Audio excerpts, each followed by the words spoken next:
할렐루야. 우리 찬양대 귀한 찬양, 우리 공동체를 인도하시는 놀라우신 주님을 찬양합니다. 모든 영광을 교회 주인 되시며 우리의 주인 되신 주님께 돌립시다. 우리 옆 사람과 함께 인사합니다. 주님께서 우리의 길을 인도하십니다. 주님께 영광 돌립시다.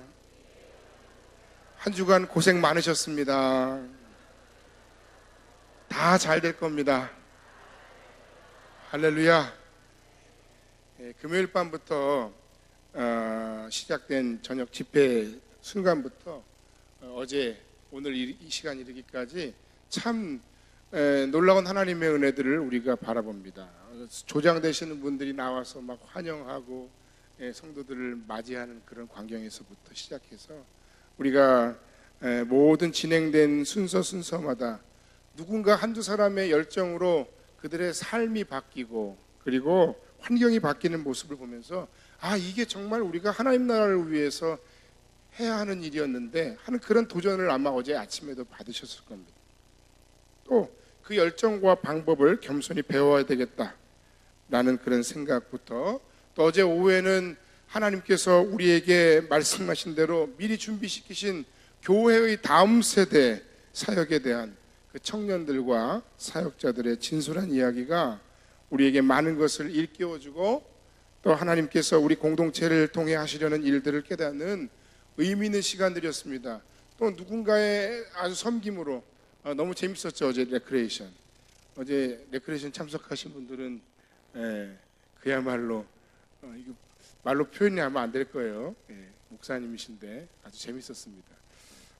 그리고 바베큐 파티를 섬겨주신 여러분들에게도 참 감사합니다.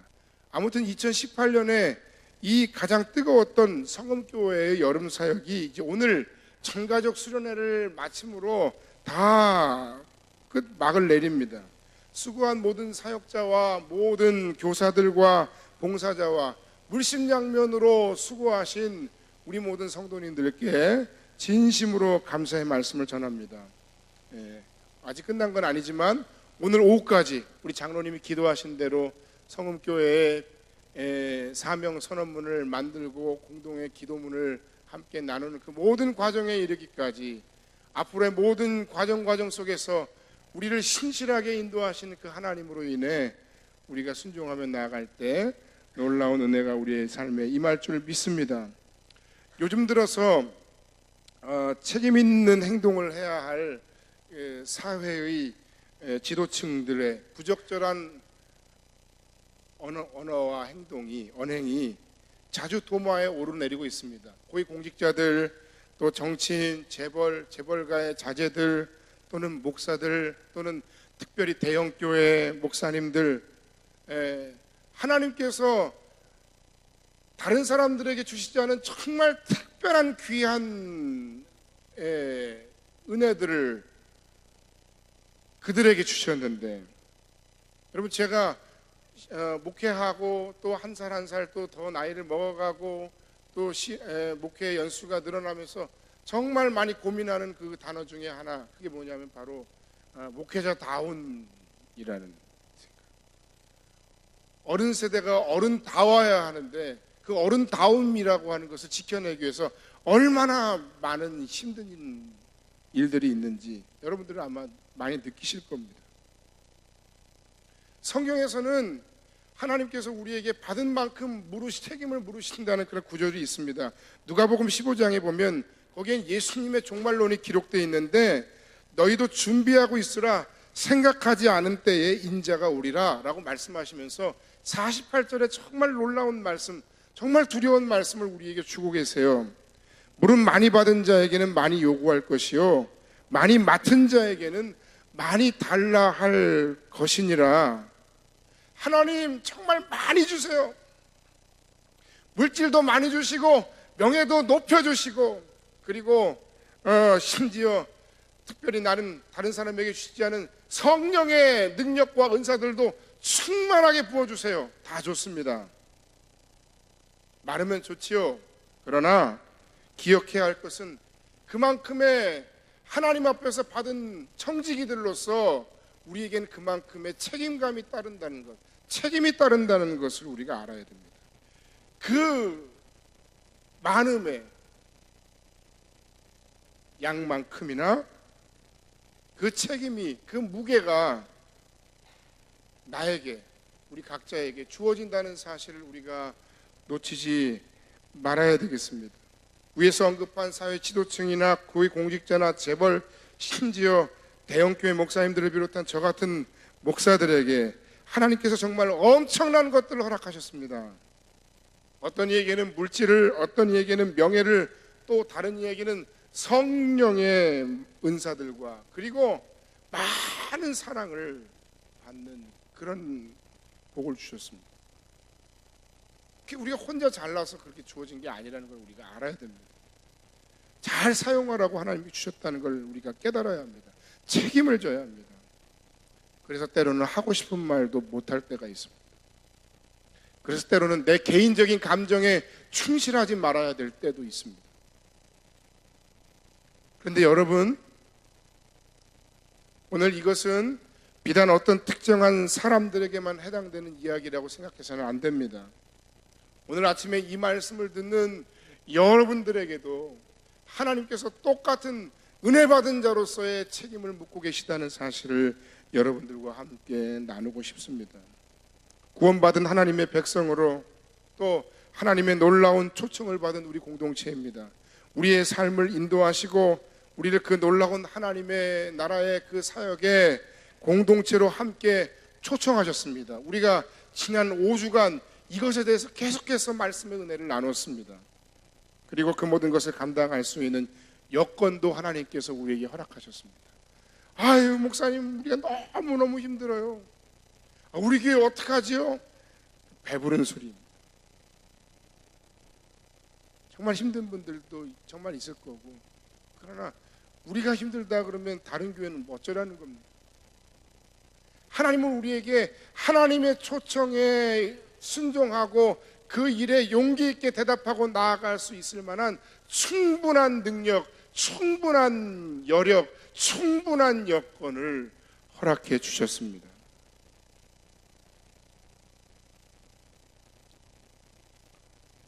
심심하니까 야, 너네 이거 가지고 재밌게 놀다 와. 그렇게 하나님이 우리에게 필요한 그 모든 것들을 그냥 그렇게 주신 것이 아니라는 겁니다. 하나님 우리에게 남들이 깨닫지 못한 큰 하나님의 뜻을 깨닫게 하셨습니까? 만일 그렇다면 그 뜻을 알지 못하는 다른 사람들을 얕보거나 비난하기에 앞서서 우리에게 주신 그 하나님의 뜻을 따라 그것에 걸맞는 우리의 책임을 우리가 감당해야 합니다. 물론 그 하나님 나라의 모든 일들을 우리만 감당하는 건 아닙니다. 우리보다 더 훌륭한 사람들도 많이 있습니다. 우리 공동체보다 더 뛰어난 공동체도 많이 있습니다. 그러나 우리에게 주어진 우리의 환경, 우리의 삶의 여건, 보냄받은 우리의 삶의 모든 사명의 현장에서 우리에게 주신 그 모든 은혜를 기억하며 그 은혜를 감당하려고 하는 마음의 자세, 빚진 마음의 자세, 그런 준비가 우리에게, 그런 결단이 우리에게 필요하다는 겁니다. 다음 세대, 청년, 청소년, 지역사회에 대한 특별한 깨달음과 은혜를 우리 공동체에 주셨습니다. 할렐루야. 그렇다면 그것에 걸맞는 충성과 헌신이 우리의 사역과 우리의 삶에 나타나야 한다는 겁니다. 오늘 우리가 함께 읽은 본문 말씀 보면 그곳에는 오순절 마가 요한의 다락방에서 성령의 강림 사건이 있었고, 그 성령 강림 사건 이후에 놀라운 초대교회의 역사가 나타나고 있습니다. 그 중에 예수님의 제자 중에 대표격인 베드로의 첫 공적 행동이 우리가 함께 읽은 사도행전 3장에 기록되어 있는 겁니다. 그 당시의 환경은 어찌 보면 예수께서 십자가에 못 박혀 죽으셨을 때보다 훨씬 더 강경한 분위기, 훨씬 더 핍박이 많은 분위기였다는 겁니다. 예수님이 십자가에 못 박힐 당시에는 엉터리일망정 재판이라도 했다면, 그러나 로마의 관계를 비롯한 여러 가지 정치적인 복합적인 환경에서 그들은 훨씬 더 힘든 환경에서 그들의 신앙을 지켜내야 했고 그들이 받은 복음을 전해야 했다는 겁니다. 스데반 집사의 순교가 바로 그 증거입니다. 그런데 정말 놀라운 것은 우리가 이미 잘 아는 대로 예수께서 로마의 군병들에 의해 잡혀가실 때 예수님을 3번이나 저주하며 부인했던 그 제자 베드로, 자기야 한 몸 살아보겠다고 스승을 버리고 다 주를 버릴지언정 나는 주님을 버리지 않겠다고 고백했던 그 제자 베드로, 그러나 배신하고 돌아설 수밖에 없었던 연약했던 베드로, 나머지 제자들을 끌고 갈릴리로 가서 업으로 다시 돌아가려 했던 베드로, 그랬던 그가 정말 놀라운 변화를 보이고 있습니다. 우리 베드로가 달라졌습니다. 십자가에 달려 죽으셨다가 부활하신 예수님을 만난 후에, 그리고 성령의 강림을 체험하고 성령 받은 베드로는 다른 사람이 되었다는 겁니다. 여러분, 우리가 하나님의 충만한 은혜, 다른 사람들이 경험하지 못했던 너무나도 놀라운 은혜를 사모하는 것도 중요하지만, 그 은혜 받은 자로서의 우리의 삶의 다른 목적과 달라진 우리의 삶의 방식에 대한 결단이 우리에게 분명히 필요하다는 겁니다.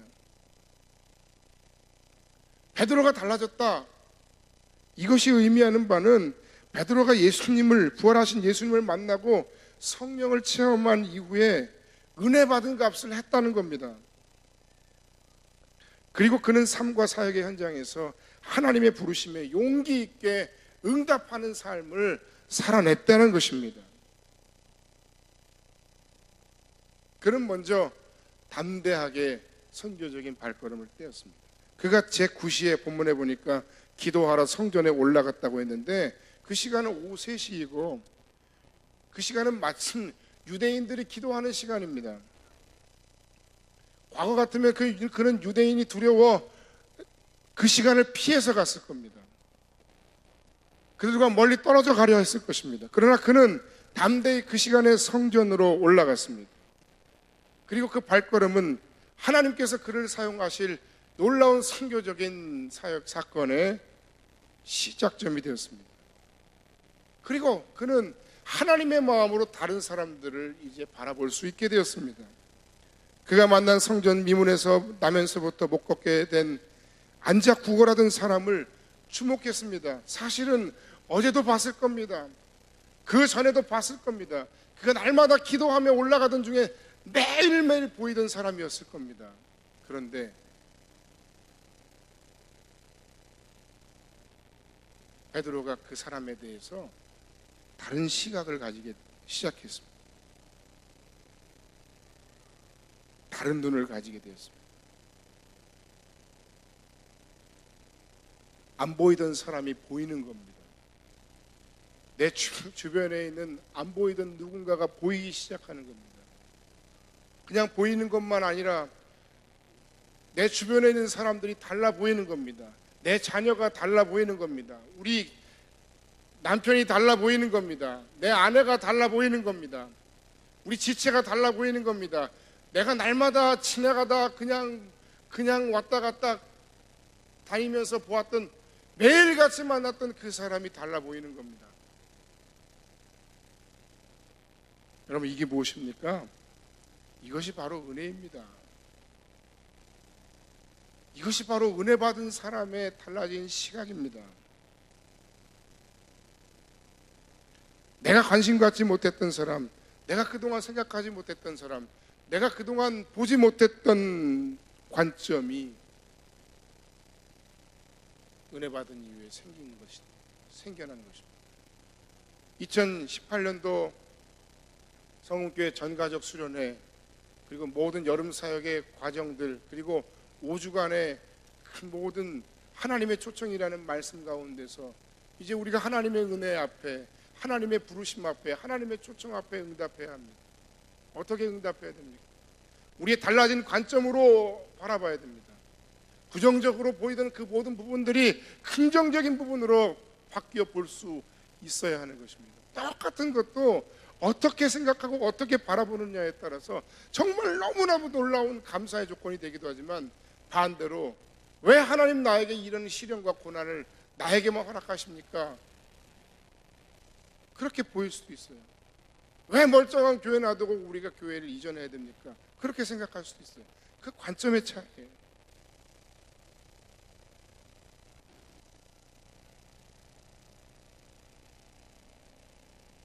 은혜 받은 베드로의 마음에 감동이 왔습니다. 그 사람에 대한 관점이 달라졌습니다. 그 사건에 대한 바라봄이 달라졌습니다. 이 모든 것은 성령께서 하시는 일입니다. 다음 세대와 교회의 미래에 대한 나의 마음속의 뜨거움, 어떻게 된 일인지 사람들에 대한 내 마음에 뜨거움이 있어요. 심지어는 어제 20살까지 교회 다니다가 안 다니던 그 마을 활동가의 이야기를 듣고 뭔가 내 마음에 꿈틀거림이 있었어요. 목사님,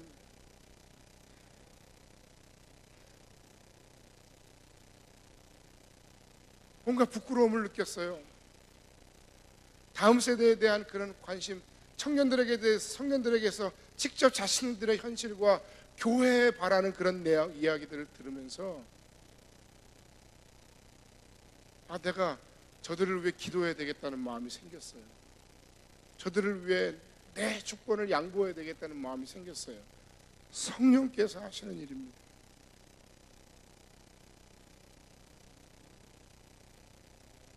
베드로가 그 이전엔 무늬만 제자이더니 이제는 예수 그리스도의 진짜 제자가 되었던 겁니다. 그리고 그는 용기 있게 그리스도를 선포합니다. 은과 금은 내게 없거니와 내가 가지고 있는 것으로 내게 주노니 나사렛 예수 그리스도의 이름으로 일어나 걸어라. 할렐루야. 이 사건 이후에 후폭풍이 있지 않습니까? 아마 베드로가 바보가 아닌 이상 알았을 거예요. 하나님이 하시는 일이고 성령께서 하나님의 마음으로 그 사람을 보게 하신 걸 그가 알았을 거예요. 세상 사람들을 향한 하나님의 마음, 그들을 위한 하나님의 낮아지심, 그들을 위해 자기를 내어놓으신 진실한 사랑, 그 하나님의 관심 속에 있는 세상 사람들을 향한, 나를 향한 그 부르심에 대해서 이제 그가 깨달았을 거예요. 그리고 나서 그 부르심대로 내가 살아가면 나한테 어떤 불이익이 오는지 베드로는 알았을 거라는 거예요. 몰랐을까요? 어떤 손해가 오는지, 어떤 불편함이 있는지 베드로가 몰랐을까요? 알았죠. 어떻게 됩니까? 우리가 읽지 않았지만 이 사도행전 3장 1절로 10절 이하의 쭉 내용을 보면 여차저차 해서 결국 어떻게 돼요? 베드로가 감옥에 갇혀요. 뭐 때문에? 예수가 그리스도라 선포함을 인해서 감옥에 갇히는 거예요. 그는 알고 있었어요. 그럼에도 그는 담대히 용기 있게 이 앉아 구걸하던 거린에게 예수 그리스도를, 복음을 전해 주었습니다. 오늘 우리가 읽은 사도행전 3장의 내용은 최초의 기독교 역사의 가장 큰 사건 중에 하나입니다. 초대 예루살렘 교회가 세워지는 사건 그 자체입니다. 그것은 베드로가 하나님의 앞서 행하시며 초청하시고 일하시고 준비하시는 그 하나님의 초청에 그가 용기 있게 대답하고 반응했기 때문에 가능했습니다.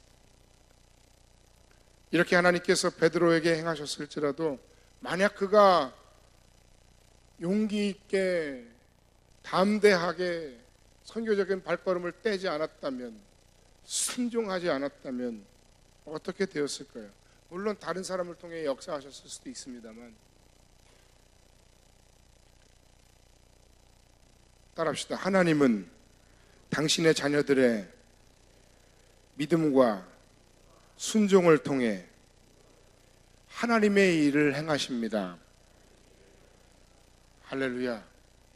그냥 뭐 밑도 끝도 없이 그냥 하늘에서 뭐가 뚝 떨어지는 게 아니에요.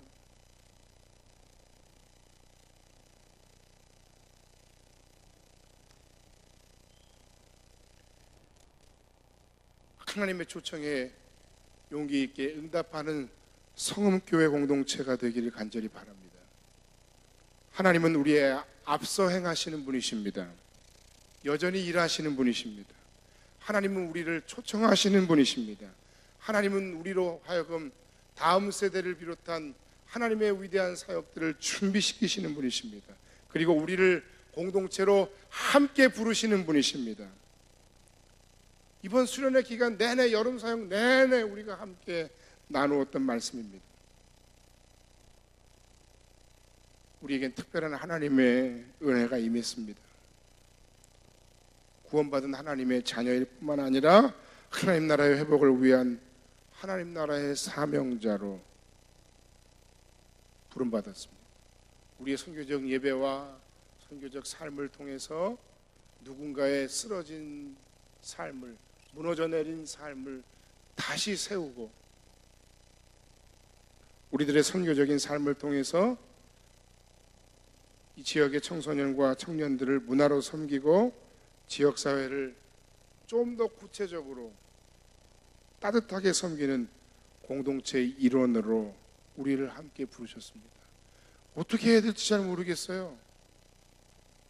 어제 아침에 농골마을 윤수진 관장이 얘기한 그 이야기들이 우리에게 참 많은 힌트가 되길 바라요. 똑같이 할 필요도 없고요, 똑같이 할 수도 없어요. 그럼에도 우리가 나아갈 우리의 사역의 방향들이 무엇인지 하나님은 누군가의 입을 통해 우리에게 가르쳐 주셨어요.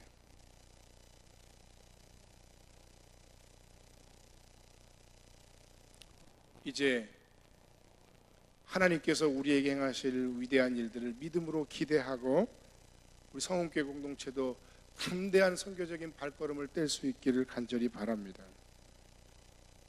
하나님께서 우리를 통해 행하실 위대한 일들을 우리가 기대하는 시간이 되어야 합니다. 두려워하거나 걱정하거나 염려하는 시간이 아닙니다. 기대하는 시간입니다. 공간도 기대하시기 바랍니다. 예배 공간, 다음 세대를 위한 공간, 지금도 너무 좋죠. 그런데 조금 다운사이징 해서 가지만 훨씬 더 효율적으로 잘 만들어갈 예정입니다. 사역도 기대하시기 바랍니다.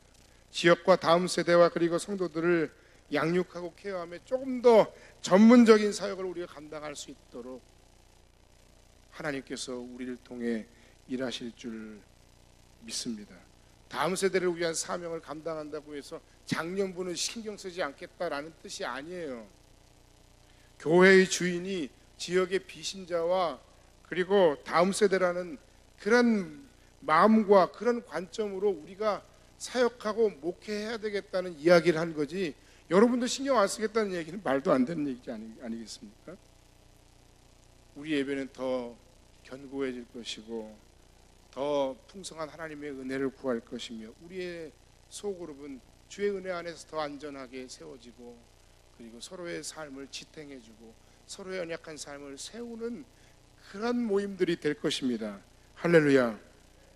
결국 여러분들은 이 사명을 우리가 잘 감당함으로 아브라함에게 허락하셨던 그 복의 근원이 되고 그 복의 통로가 되는 그런 놀라운 삶과 인생이 되어질 줄로 믿습니다. 그러므로 또 한 가지 부탁드릴 것은 하나된 마음을 여러분 열심으로 지켜내 주시기를 간절히 바랍니다. 에베소 4장 1절 3절 내가 너희를 권하노니 너희가 부르심을 받은 일에 합당하게 행하여 모든 겸손과 온유로 하고 오래 참음으로 사랑 가운데서 서로 용납하고 평안에 매는 줄로 성령이 하나 되게 하신 것을 힘써 지키라. 성령이 하나 되게 하신 것을 힘써서 지켜내야 합니다. 서로를 격려해야 합니다. 서로의 손을 꽉 붙잡아 줘야 됩니다. 마지막으로 이 모든 일들을 위해서 내가 감당해야 할 역할이 무엇인지 그것을 여러분들이 찾기를 바랍니다. 난 뭘 해야 되는지 모르겠어. 그게 아니라 하나님의 부르심과 그 초청 앞에서 내가 구체적으로 감당해야 할 부분이 무엇인지를 여러분들이 찾는 그러한 은혜의 시간이 되기를 간절히 바랍니다. 이 사역을 위해서 하나님 인도하신 대로 좀 더 자발적으로 선교하는 동아리를 여러분 만들어도 돼요. 선교회를 만들어도 돼요. 우리 그러려고 올 초에 선교회 다 없앴잖아요. 형식적인 선교회 다 없애고 뭔가 좀 더 구체적으로 우리가 좀 더 담대하게, 뭔가 지역과 더불어서 또 우리 지체들과 더불어서 나는 이런 일들은 내가 조금 더 노력하고 싶다. 하나님께서 내게 이런 취미와 이런 재능을 주셨는데 이런 재능들로 지역에 있는 사람들을 내가 섬기고 싶다. 뜻하고 기도하면 다 이루어질 줄 믿습니다. 그 일에 교회가 함께 할 것입니다. 앞으로의 일정을, 목회 철학을 조금 더 다듬고 더 구체적인 사역의 내용들을 이제 9월 달에 여러분과 나눌 것입니다. 이미 지난 상반기부터 교역자들이 준비 중입니다. 조금만 기다려 주세요. 그리고 공간에 대해서 궁금해 하시는 분들이 참 많은데 그 목회 철학과 그 사역의 방향에 맞는 공간의 활용에 대해서도 교회 발전위원회와 함께 상의한 후에 여러분들에게 나눌 예정입니다. 너무 기대했다가 실망해도 안 되지만 너무 걱정하지 마세요. 생각보다 너무너무 멋지고 정말 좋은 공간으로 하나님께서 우리에게 예비하실 겁니다. 물론 불편한 거 있습니다. 익숙한 환경을 떠난다는 것 자체가 불편하고, 이 지역에 있는 분들이 조금 더 한 10분 이상 더 차를 타고 이동해야 되는 게 불편하고, 그러나 우리 어르신들을 비롯해서 신앙생활하고 또 예배하는데 조금 더 불편함이 없도록 우리 교회발전위원회나 모든 종직들이 준비하고 있습니다. 하나도 걱정하실 필요가 없습니다. 좀 불편한 거, 식사를 지금보다는 조금 더 간소하게 해야 될 수도 있습니다. 그러나 조금 더 세련되게 합시다. 좋아지는 것도 있습니다. 말씀드린 것처럼 우리의 예배 공간이 뭐 이렇게 훌륭한 공간이 아닐 수는 있으나, 그러나 훨씬 더 세련되고 영아부, 초등부, 학생회, 청년부, 그리고 대예배를 할 공간까지 지금보다 오히려 예배할 공간이 4곳 이상으로 우리가 더 예배실이 확보되고, 본당에 엘리베이터도 설치되어 있고 모자실도 만들어질 예정이고, 특별히 청년과 청소년을 위한 특별한 공간을 우리가 지금 준비하려고 계속 기도 중입니다. 잘 될 겁니다. 할렐루야. 우리 가려고 하는 그 동네 8월 20일부터 공영주차장 공사도 하더라고요. 우리 가는 일정에 맞춰가지고 하는지. 결론의 말씀을 드리고 말씀을 마칩니다. 우리를 초청하신 하나님의 음성을 꼭 들을 수 있기를 바랍니다. 용기 있게 대답하여 담대하게 믿음의 발걸음을 뗄 수 있는 그런 공동체가 되길 바랍니다. 그 사역에 용기 있게 헌신하셔서 우리 모든 교회 사역들이, 그리고 나 한 사람 한 사람의 구체적인 개인의 삶을 통해 누군가가 복을 받는 진정한 복의 통로로, 진정한 복음의 통로로, 진정한 복의 근원으로 쓰임받는 성음교회 공동체가 다 될 수 있기를 주님의 이름으로 간절히 축원합니다. 할렐루야. 기도하겠습니다.